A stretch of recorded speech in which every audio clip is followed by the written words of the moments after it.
Con tên là gì? Con tên là gì?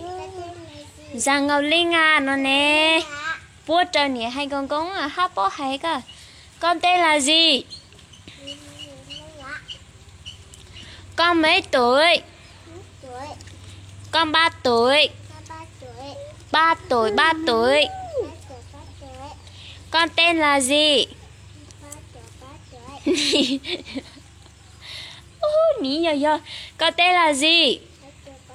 Con bé hồ ly chán à hả?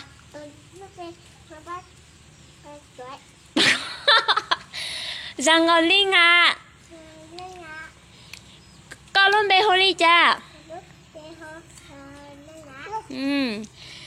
Con mấy tuổi? Con bị chơi xong lờ. Con 3 tuổi. Con 3 tuổi. Con tên là gì? Con luôn bé hồ ly chả. Giang Ngọc Linh à.